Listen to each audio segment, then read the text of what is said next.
Good day, everyone. My name is Cindy Amaiza. I am a 24-year-old Kenyan woman, and today I would like to take you with me to my 19-year-old self. On the 3rd of August 2016, I was scheduled for my usual clinic visit.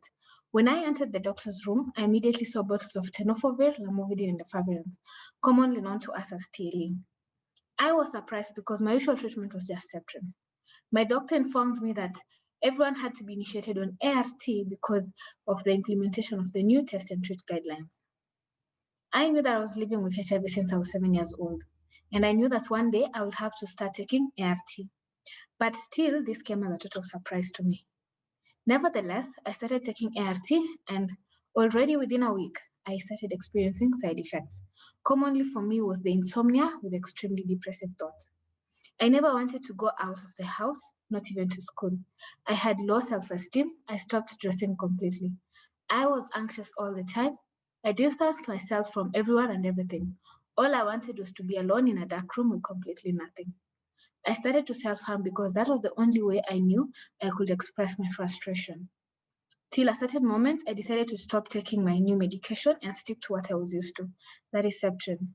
I was a healthy 19-year-old who was actively gaining weight and at the forefront of advocating for adherence for young people living with HIV. Yet here I was, struggling with adherence and dealing with the new side effects. While I previously never understood the real need for a support group, after 8 months, I found myself there for the first time as an adult. I talked about my challenges, and for the first time, I breathed out fully. It felt so good to let everything out. Everyone was shocked that I was not this perfect person, as I had studied health sciences and understood treatment better than anyone else. On that day, I found my support system that walked with me through my journey and even mentored me in my career. I share with you all this because most of the time people are just worried about young people not having access to medication. Well, there is a lot more to talk about.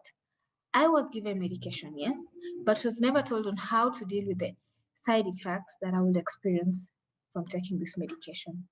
This is the reality of many adolescents and young people living with HIV who struggle with adherence and self acceptance. We experience depression, anxiety, and bereavement. Many times we have questions without answers, which exhausts us and affects us mentally. I want to highlight 3 key areas today that are essential to us as young people living with HIV, which will help us achieve better health outcomes. First, we absolutely need data to evaluate the long lasting impact of ART on our mental well being and subsequently the impact of mental health on our general well being. Secondly, we need to integrate mental health within the HIV service delivery package. And thirdly, we need to prioritize funding mental health interventions in AYP programming. So let me start with the first area I have highlighted. We need data. The World Health Organization defines health as a state of complete physical, mental, and social well-being, and not merely the absence of disease. However, till today, there is much less data about mental well-being as compared to physical health. We need to recognize that everyone is prone to having mental health challenges that may manifest at different ages and times. More importantly, WHO informs us that mental health disorders typically start manifesting themselves from the age of 14 to 29. This age is prime for adolescents and young people, but we may fear the consequences of raising such issues, given the way the society often stigmatizes those affected by mental health challenges.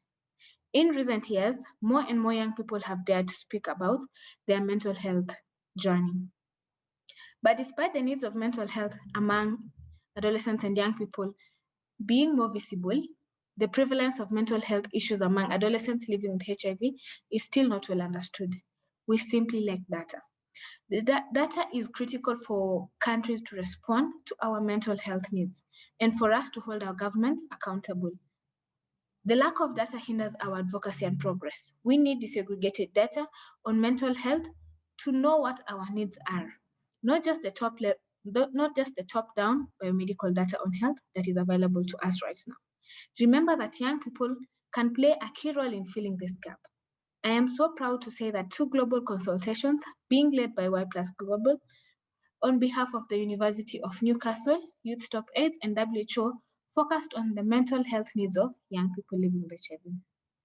The second priority is that we need to integrate mental health in the HIV service delivery package.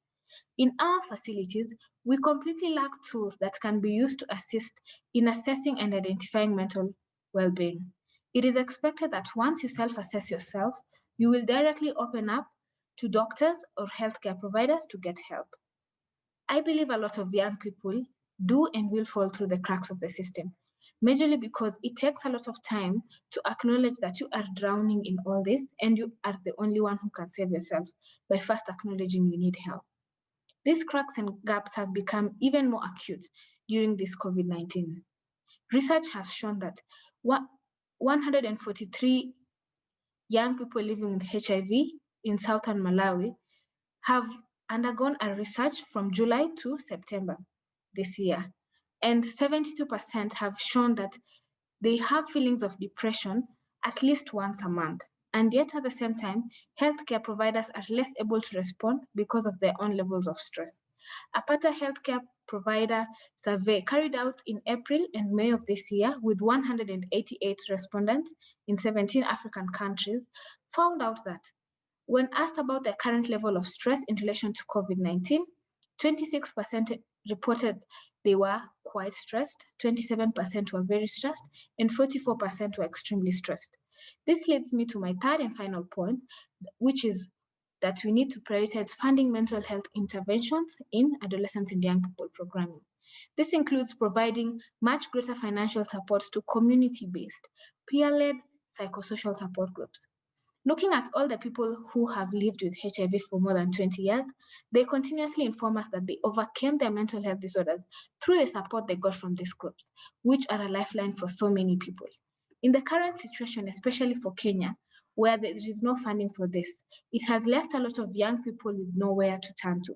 It is high time we take action to ensure young people living with HIV and affected by HIV are healthy, and not just physically, but also mentally. Governments, development partners, and young people need to work together to ensure that we have an effective mental health response that meets the young people's needs. Therefore, we must invest in research and collection of data relating to mental health. Number 2 is to use already available systems, both in the community and in health facilities, to enable the prompt assessment and referral of young people facing mental health challenges. Thirdly, is to ensure training of healthcare providers to equip them to deal with mental health challenges facing adolescents and young people. And finally, we have to properly fund strategies to mitigate mental health in AYP programming. Let me just close by saying, there is no mental health.